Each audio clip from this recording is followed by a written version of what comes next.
What's good, y'all? What's poppin', squad? We back on this good Saturday, and today's episode is one I'm excited to bring back because it's been going on since season one. The male perspective, not the internet version, but real conversations that we should be having, behind closed doors, so that we understand each other a little better. And if you know me, I'm a girl who likes to listen and don't judge. So I'm here to listen so I can understand my male counterparts a little bit better. So, men, don't be afraid. Come on, let us in. Make your comments in the comments section. Drop your commentary so that we can know what's going on in your mind too while you are at home. And with that said, I'm definitely not the speaker here. I'm no man. But I've been around enough to know real conversations, and I have friends and mentors to notice certain patterns. So I got a good friend here today who's joining the chat so that we can dissect different pieces of peace and chaos. We're going to focus on closure, letting go, processing how to let go. So 1 second, y'all. But before we go ahead and before I bring him on, make sure to like, comment, subscribe. Let your girl know you're in the corner with us this good Saturday, okay? Okay. Yeah. So we are definitely going to get into this, and it's time to meet my friend, y'all. What's good, Mac? How you doing? Yo. Look, I have known this guy since high school days, and to watch his journey to grow into this man right here, it is phenomenal. Phenomenal. I appreciate it. Go ahead, go ahead and let them know who you are, what you do, where you from, all the good things. All right. So my name's Mac. I'm from the Mississippi Delta originally. I'm current resident of the DMV, DC in particular. I work as a qualitative research specialist for the DC Public Charter School Board. Come on. Yeah, and I do a lot of other things outside of that, but that's just, the main resume. And I'm gonna go ahead and drop out our little banter so everybody can join our insider. I call him Jukebox, and he calls me Nighttime. It is, as people probably presume, music related because we used to sing when we was in school. Indeed. I mean, this man had a song for every situation. Like, still right now today. So unserious, but serious about it. But love it. So welcome to the corner. This is your first time, so we're gonna ease you on in. We're gonna do an icebreaker. I love doing icebreakers with my new people. We're gonna get into this or that. Who's the problem, male or female version? So I'm gonna drop you a couple scenarios. You give me your answer and your reasoning. It's just gonna be a couple of them. So we're gonna see where you at today. All right. So the first one. The we need to talk text. One partner texts the other partner saying we need to talk, and the person who received it, they spend the whole day stressing, thinking about what could be wrong. So who is the problem in this scenario? So I'm gonna try and not do this the entirety of this dialogue because I think it is valuable to get the male perspective from a male. But in this particular scenario, I'm gonna say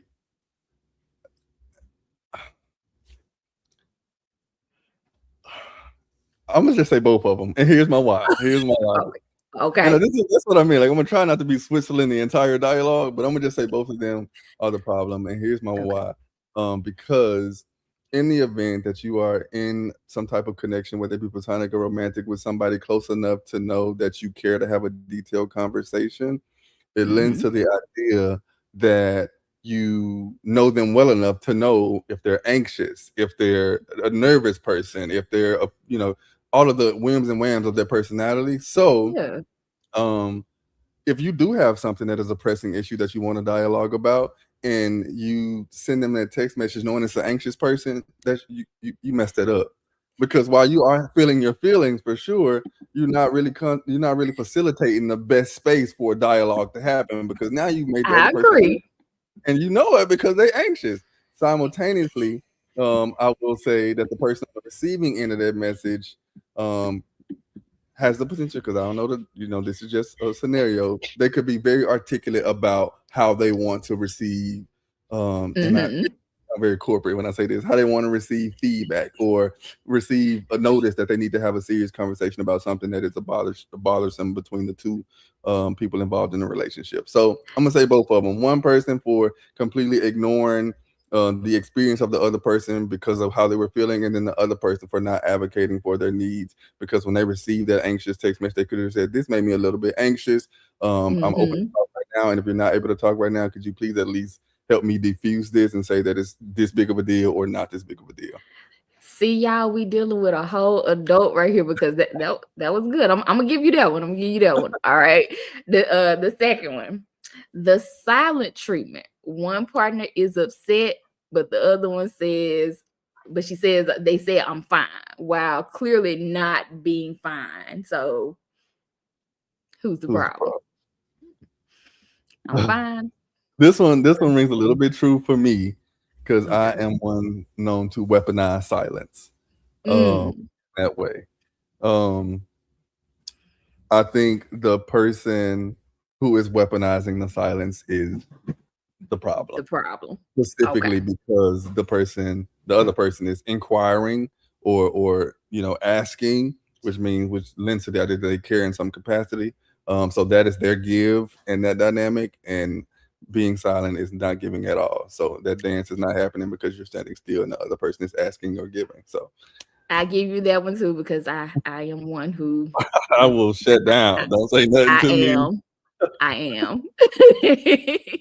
Okay. Phone privacy. One partner grabs the other's phone casually and starts scrolling. Who's the problem? The person that grabbed the phone and started scrolling. Okay. And Okay. here's my why. Come on. Um, because one, outside of relationships, and I think this is something that happens often in both platonic and romantic relationship, but Mm-hmm. especially romantic relationships, is people lose individual identities, and Mm, those things start to meld together. In which case, um, I can get your phone and go through it when I want to, and it's like, no, you can't. Just like my mm-hmm. mom, who's raising me, feeding me, clothing me, housing me, the entire thing, don't get to go in my room and just take my diary because she's doing those things. If she can Man. respect that boundary, then you can also respect that boundary as my partner in whatever ship we're currently riding, relational or Come on, boundaries. I love it. Okay. yeah, I think that's wild. Man, for real. But I Like, understand. I also that's very nuanced. So I get the motivations a lot of the times, but at the end of the day, is you wouldn't it's want that like done to you. Don't do it to getting nobody so else. comfortable where it wasn't a conversation had on whether Yeah, that's it's just let me. okay I'm or going through that. That's crazy. not. Yeah. Okay. So let's see. The group chat. The partner has a friend's group chat, and they start analyzing the entire relationship. Who's the problem? Um, nobody is my Okay. here's Okay. my because I am a firm believer in that no one is going to be everything for someone. Mm-hmm. So while they may have the connection, the romance, the love, and all those things, that partner still needs a third space to exist in outside of their relationship. And if the topic of conversation that day just happens to be the relationship, then that's just what it is. As long as there are not overt disrespectful things said, Mm-hmm. then I don't think it's problematic. If they're just observing behavior and giving their take on it, I don't think it's an issue at all. In fact, I would want to know how you even know that if you ain't pick up the device and go through it, which goes back to the second point. Yeah, yeah. I agree. And I just had this conversation with one of my students because they were talking to this person and they just, I guess, let it out that they had been talking to their friends about them and the person got upset. And I was like, Yeah. there's your red flag because you don't even know what they said. They You could have don't even know been. what the dynamic of the conversation is, but I can also understand that person. I'm gonna say the students just shouldn't. That's not something to divulge. If you're gonna create a third space and cultivate a third space for your own happenings and your well-being, then Mm-hmm. there's no reason to share with somebody who is never going to be invited into that space that it even Agree. exists. I agree with that too, because that's your personal space That's your for personal space, note and that's taking. your that's your own place. You don't have to even tell them, "We was talking about you over here," because then, of course, I'm gonna wanna know. And matter of fact, Yeah, I ain't gonna wanna know. The fact that you said that, Imma automatically assume the worst things possible because what? and I guess it matters of the tone of how they said out, Absolutely, in we the were context of the conversation, for sure. ooh, Imma have to go back and check that. Imma have to see what that was. Imma have to see what that was. Okay, okay. Okay, so the nothing's wrong energy. Someone says nothing is wrong, but their energy says a whole different vibe. So that's kinda like the silent treatment. Passive aggressivity, um, that's problematic, Mm, and people who are being passive aggressive are one of 2 things. Either just overtly aggressive usually and trying not to be that, mm, or, um, someone who has a difficulty expressing their wants and needs, when it's not a happy space or a happy time. So mhm. they should probably go ahead and do a little self evaluation and conversation with the people that they engage with. That's good. That's good. Like almost borderline temper tantrum. Yeah, Yeah. that's what it is. That's all it is for sure. Okay, and the last one, the bonus right here, it might get a little controversial, but don't be scared. Don't be scared. Y'all drop y'all comments below whenever you go back and view this and tell me your comments. A woman's a woman expects a planned, thoughtful birthday celebration from her man. And that man says, just tell me what you want instead of testing me. That's so good. That's such a good scenario. It's good to talk about. All right. I do think that my original premise and this one goes hand in hand with knowing who you're in a ship with, right? Mhm. Knowing what their needs are, whether they're spoken or implied, knowing that. Um, I don't think anyone is at fault here. I think now about I watched Married to Medicine with my little sister, Okay. and one of the doctors on there threw her own birthday party, and all of the other doctors' wives were like, "You had to do all this. What was your husband doing?" And she was like, "None of that matters. I wanted to do this for myself, and that's what I did." And they were like berating him. Mhm. Um, so I do think one, it's a matter of who's in the ship, so who's shipping, um, Mhm. but also what she wants from him, and this is that's so what she wants for him is what I say is my original love language for any kind of ship that I'm in. Sorry, that's the dryer. Mhm. Any Ooh, ship that I'm in, which is consideration. She wants to yeah. feel considered. So maybe she, wants a grand party or whatever, but more than any of that, she want to feel like that in her absence, he thought of what would she want, Yeah. what would make her feel good. So I do think that on the one hand, she could be very specific about what it is that she wants, and it's to be considered. And then on the other hand, he can say that it's not necessarily a test, more so than it is an opportunity for you to show up for me, and I must give you those as a man in this relationship because I want you to show up for me as I show up for you. I got to I'm gonna create the opportunity, and this is one of them. Right. Acts of service by her stating, I would like you to do this. Mhm. Just do. Just Yeah, do. she done told you what she wants you to do now, for Because sure. some people, they don't Some people say and don't they say be nothing, they expecting just for you to expect. say it. Exactly. Okay, good deal, good deal. So now we warmed up. You feel okay? Ready to get Mhm, into these conversations? for sure. All right, now I want to shift gears to get a little deeper in your mind. Okay. Because we as women, we've always been told that men process things a little bit different. Mhm. So I would like to start with something a little real. Take us back. What was what was one of your worst breakups and what made it hit so hard? Because I know we all had one that kind of changed us up a little bit. Um, one of my worst breakups, I haven't had that many, let me just be very clear. Okay. Um, but I'll say worse in the way that I handled it. And that was my first adult relationship breakup. The way that I ended it was I just left. I ran away.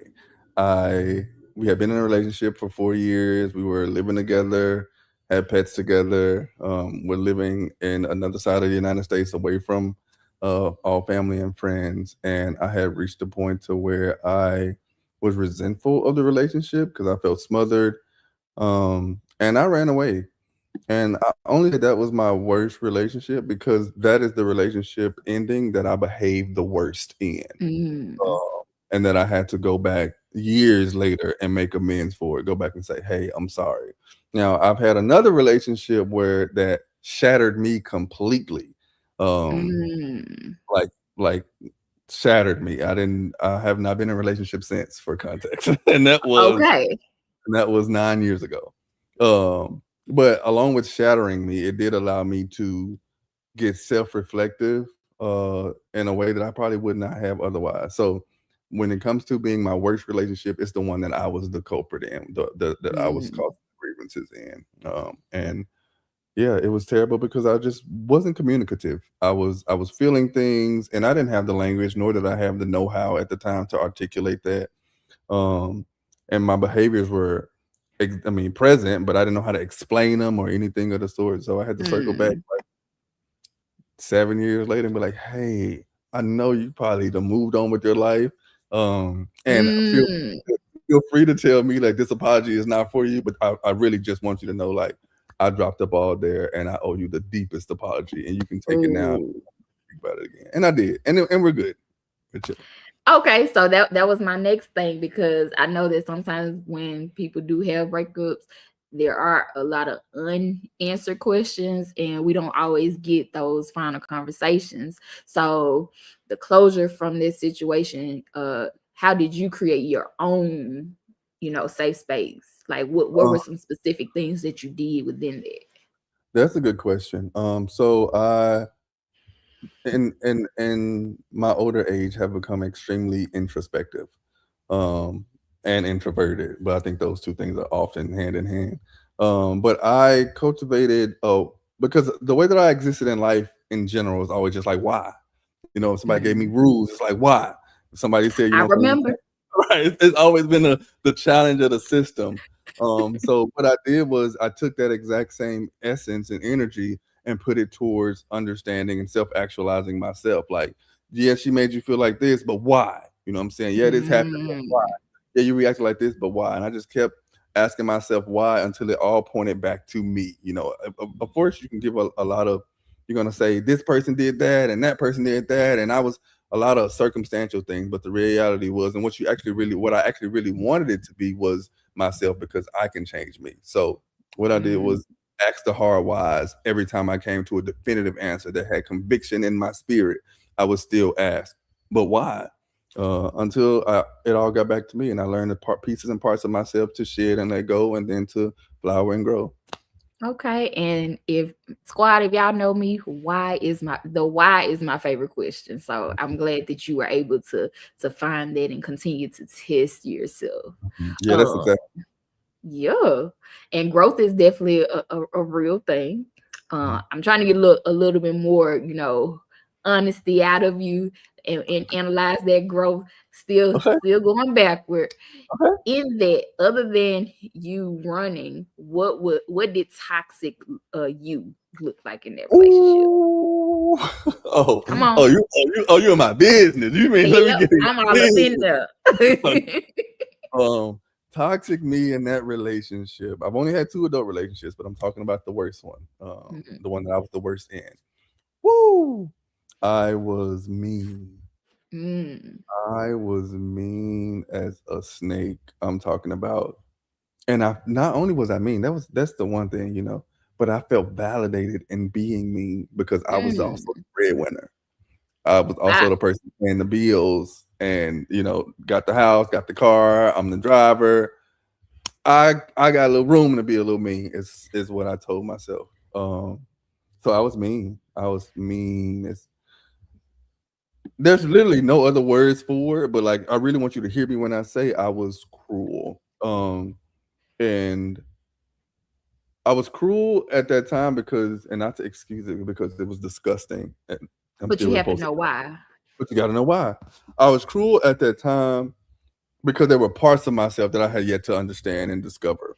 Um, and and there were parts of her that I could never understand and discover, but I also wasn't interested. I just knew that Mm, I was doing the things that my dad and my mama told me to do: go to high school, go to college, get you a wife, get you a crib, and I was doing those things. But I was like angry as hell because I felt like this ain't enough, you know. And I would fuss at her all the time about not doing X, Y, and Z and not doing X, Y, and Z. And whole time she could jump off the damn moon and land in the ocean, standing straight up and breathe, and that wouldn't have been enough for me because the fulfillment that I was seeking was not something that she could have ever offered me. It had to be self-actualized. So the worst thing I did in a relationship was be terrible to her. Like I was terrible. I would say mean things to her. I would go get food and not tell her I'm going to get, like I just got very, very mean and resentful to her. And she did not deserve that because she absolutely did. Like she had her faults, don't misunderstand me. mm-hmm. But she did not deserve who I was showing up in that relationship as. I was berating her. I would like say things that I had done, like I taught you to drive, I taught you to dress, you know what I'm saying? I taught you how to go and get your hair done. I took you, like, and I would just remind her of those things. And it's like, I don't understand how you are expecting somebody to show up in their Yeah. full capacity and happy light self as you are stripping away at them every time you get a chance because of something that you're feeling. Um, yeah, man, I was young and dumb and mean, mouth Mm. like a snake for sure. Okay. So growth is definitely a real thing. Yeah. People don't stay the same forever. And I know my friend. I know my friend. So Yeah. what does healthy you look like now, especially when it comes to conflicts and those endings? You said you reached out to her. How did she Yeah. receive it? Oddly enough, I didn't necessarily reach out to her. We Mm. ran into each other, Ooh, impromptu. coincidentally. Mm-hmm. Um, and the way that I approached the run-in, I was anxious. I was nervous as hell. I'm sweating under my pits. I'm like nervous as hell. Like this is my first time. Yeah. But she was chilling, you know what I'm saying? Because she had done her own work and had done her own healing and everything. And even when I did say to her, like, I want to have a conversation with you to like, because I feel like I owe you an apology. Initially, she was just like, hey, she like grabbed my hand, like, hey, we had terrible times, but we also had really, really good times too. Okay. And that's the way the night went. But the next morning, she woke up and was like, hey, you said to me that you wanted to apologize to me, and I have decided that I want to give you that opportunity. And that was even saying it now, I'm just like, look at her. Like that's such a fucking flex to decide to Man. allow something like that. That's so powerful. And I just thought it was amazing. And I was grateful that she gave me the opportunity to apologize and, address anything that I felt like I had done wrong. And then anything that she had to offer, I was definitely receiving. But she didn't. She was just like, thank you for saying that. We are fine. That is finished. That was a decade ago. It's old. Mm. But thank you for circling back. And that was it. Definitely. So I find that like people who like to write or keep notes, or even when you're going back scrolling through, like how Facebook pops up with those memories from the past, I find like when you don't get upset about a specific era of your life, you have definitely healed. If you go back and read something that you wrote years ago and you just laugh at it, you It don't are make healed. sense, right? Like ew, ew, Uh-huh. I still need to do some work. But Right. if you can acknowledge that that's who you were then, and you know that you are different now, Yeah. that's healing Sure. within itself. Okay, so when you said, so we're gonna take that relationship, since that was the example. So the when you said you ran, what was that moment like when you realized you was just finally over that person, and what had changed? Like, what made you say, I'm finna sit out now? So whole time I ran, but I was still running and doing the same thing I was doing there, which is developing like codependency and completely building off my identity off of how I can show up for someone. But Mm, what happened was I graduated college, and she did not at that time, and my okay. mom simultaneously had a stroke, Mm, and had not been able to work, and so her and my younger sister were in Tennessee, and I was in Miami. And when my sister called me, my mom would call me like, because she tried to work after the stroke, but she would call me like upset because things aren't making sense, and that whole yeah, thing. yeah. And that bothered me to my core. Oh, So I told her, I'm leaving. I'm moving to Tennessee to get a place for my mom and sister because at some point they eventually become homeless because nobody is working. My sister's a full-time student. My mom is now disabled, so no one was working. So I was like, I'm going to Memphis to take care of my family. And I will say that's not something that I regret at all. Like Right. I absolutely needed to do that. But that was it. Like I also kind of felt like I had outgrown her in a way Mhm. because I had finished school and she, while she had the same opportunity to finish as me, she did not, for whatever reasons. But when my mama took sick, it was like a no brainer. I left Miami and left her there in the house, in the apartment. I did Mm. pay my bills from Okay. the time I left Okay. until like the time the lease was over, or right at the time the lease was over, because I didn't hate her. You know, she had loved me unconditionally in a way that at that time I couldn't even understand. Like outside of my mama, what do you mean you love me unconditionally? That's insane. Right. But she did, and I know that now. Um, so yeah, I packed up my shit and I left. I didn't look back, and I didn't see her again until Yeah. homecoming. I was gonna say, how recent was that? Okay, so the first time I saw her was at homecoming. We didn't really talk then, but the time we Okay. had the conversation was 2024. So it was like 2 years Okay. ago. Okay. So, and that brings me to my next question because closure is something that we debate all the time. Do you believe closure requires a conversation, or can it really happen silently? Such a good question. I think closure must always be a one person job. So Mm. I don't think the people who failed at making a relationship float can do anything for closure together. So I don't think that two people can offer each other any closure. Absolutely not. Yeah. I do think it's something that must be gotten alone.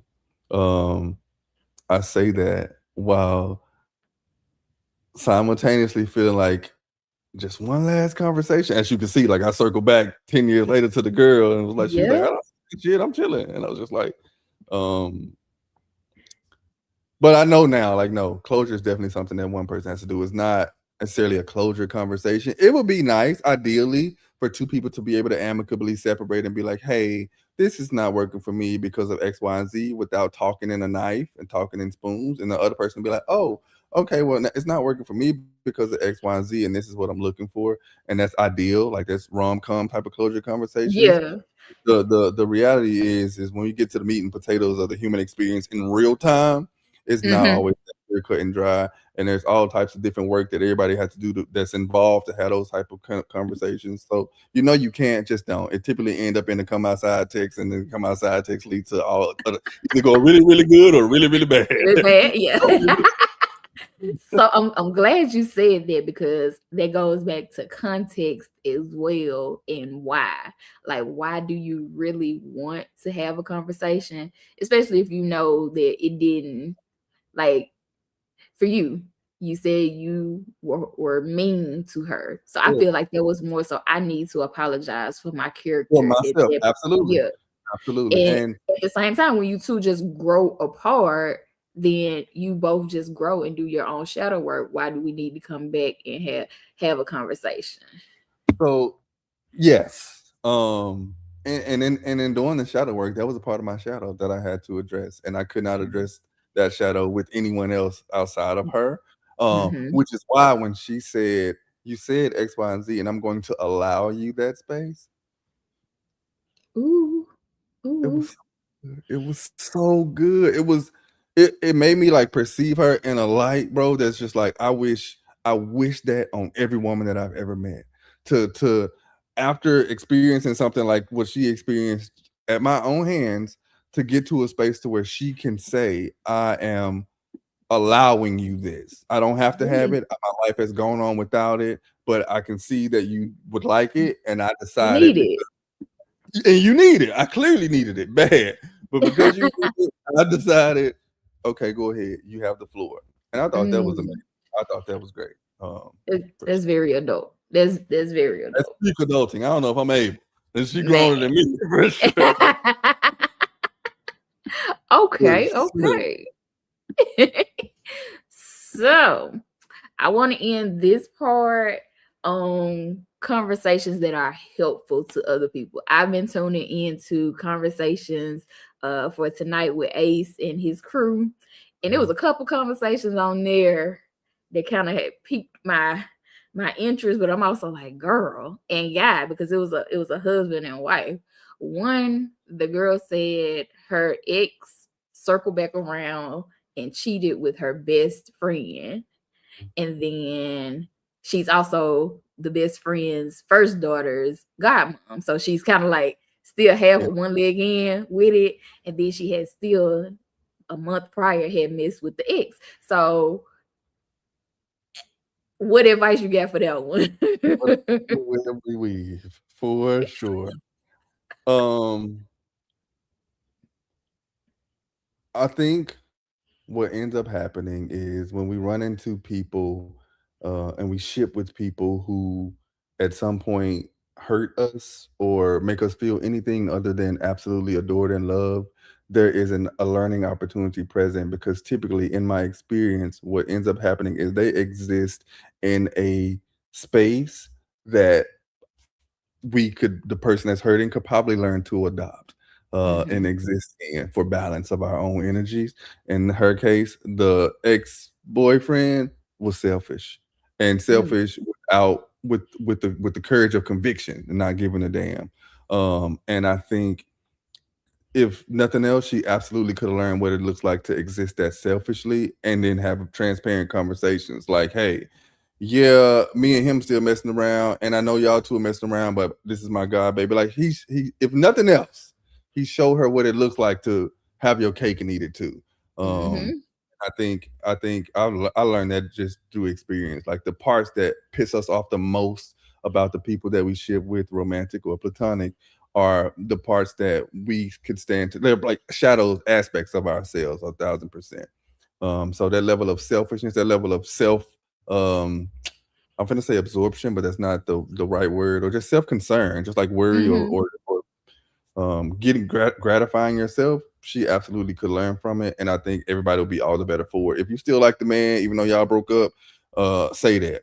If it pissed you off that your best friend is now sleeping with the man, say that. And if all of y'all are okay with it, also say that. You know what I'm saying? It's Yeah. 2026. You know what I'm saying? You'll Oh, be I didn't surprised. add. Yeah, I didn't add. She was pregnant by the man. The best friend was pregnant. Yeah, it's a baby. Yeah. Okay. Okay. Well, she, does she got a baby for him or no? No, no. Oh, So that's what one of the panel people said. They were like, at least you came out of it without the baby. You without just the need to, kid. yeah, you need to separate from both of them. Separate from both I agree. I agree. With added context, it's not just a bunch of adults making adult decisions and that's it. There's now yeah, a child a involved. child. Yeah. She So that absolutely needs to step away from both of them, but she also needs to do a little self evaluation as to what parts of herself indeed, were active participants in that BS, for lack of a better indeed. word. And her whole demeanor, she was like trying to laugh to keep from crying. You can kind of tell. So yeah, I was like, yeah, you need to do some self reflection Absolutely. and And do if you some can't work. do it on a public platform, then stay off a public platform until you're able. Come on, because that wasn't a joking matter. That Yeah, was ain't too funny way about too this. deep. It's That was serious. way too deep. The second one that got me was the husband. It was a husband. He was a bigger guy, and he was like his wife cheated on him of some sort, Mhm. and they were like, "Where is she now?" And he was like, "Oh, she has question number 3." So she was coming right behind him with the question. So she was coming to, I guess, to say her part, but she was totally dismissing the fact that she didn't put her part in about cheating. She was saying, Mhm. "What if he um isn't doing anything for my mentals?" Mhm. And so it just showed that she had no respect for him Right, at no this point. And accountability for her own choices. what's the Uh, advice for this one? Nobody, and I really want you and all of your people to Come hear me. on. Nobody will ever be everything to anybody. Give it up. And that's just something that I actively don't believe in. Like that, my person, like it comes with way too much expectation that no human could ever live up to. The reality is you are you and I am me. And if Mhm. ever our souls decide to dance in this life together, then that's just what it is. It's a dance. I say that because when she committed a grievance to hurt that man and cheating, then she decides to air her grievance. What if he's not stimulating me? At some point, both of you are self-abandoning. You're self-abandoning because you're not saying, "Hey, this is not working for me because I feel understimulated mentally."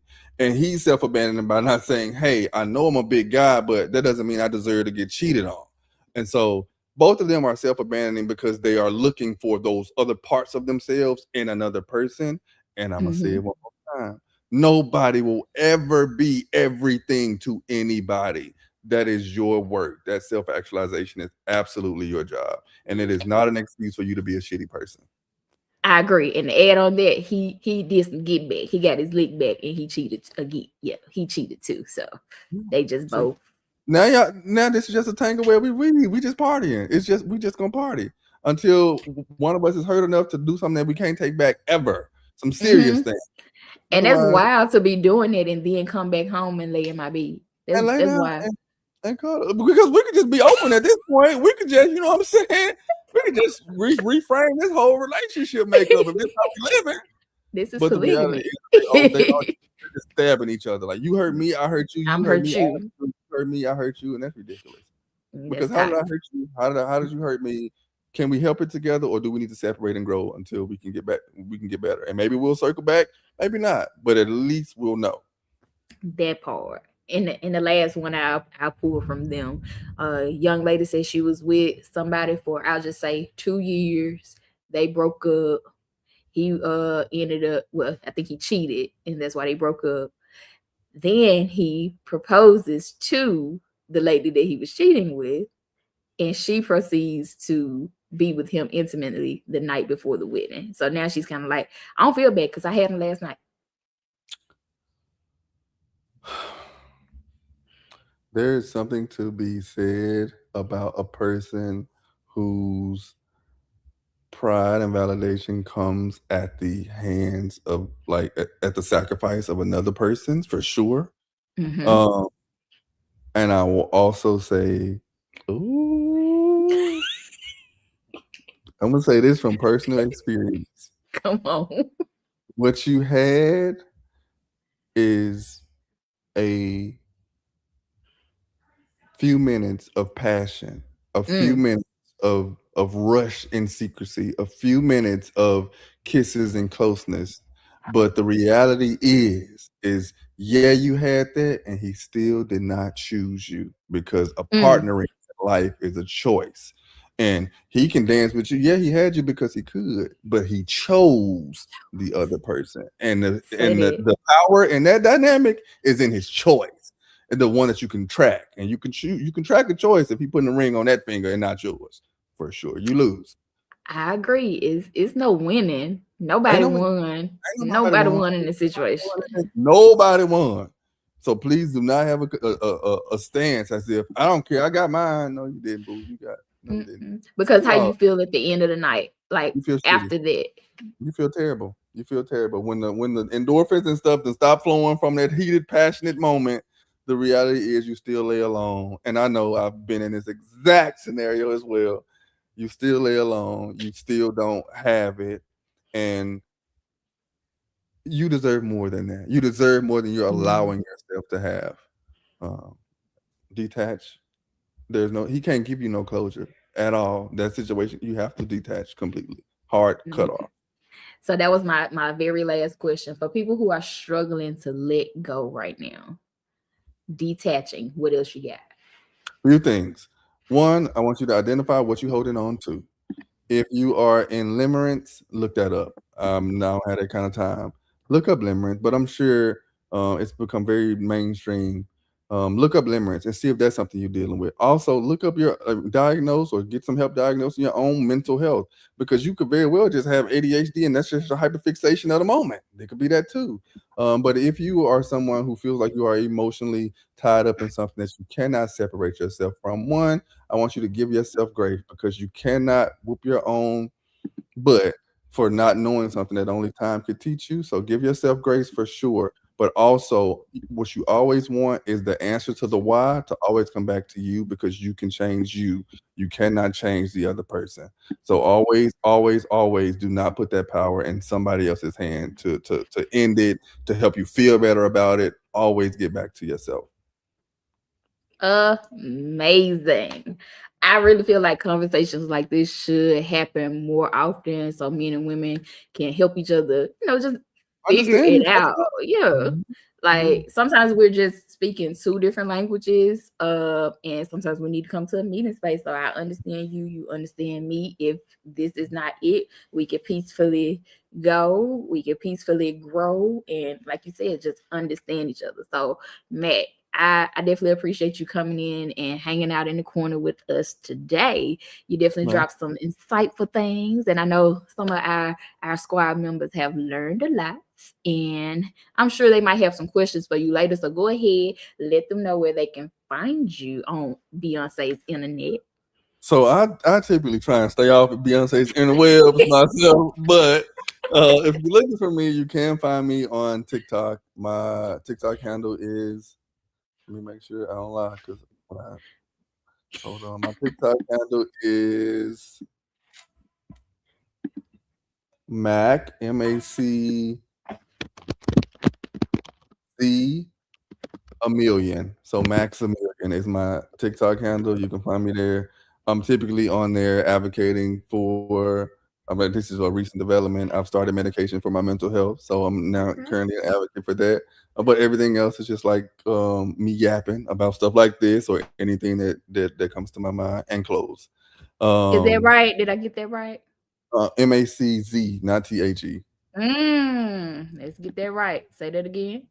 MAC Mac Z, the letter Z, a million. Mm. So And that's the it'll be same on there. my Instagram and my TikTok. Actually, it's the same handle. And that's me. You guys can come hang out. We can have conversation. If you have any questions for me, I'm open to them. No question is too much. I love a good candid conversation, and this was a blast. Thank you for having me. Not a problem. You know that you are always welcome here. So, as for the squad, if y'all have any questions, any topics you want us to discuss, you want to be a guest, go ahead and shoot me a message on my Facebook Messenger or the email that's scrolling at the bottom of the screen. But until next time, squad, keep it bossy, keep it saucy, and don't forget to tell your girl how you bossing. Bye. Peace.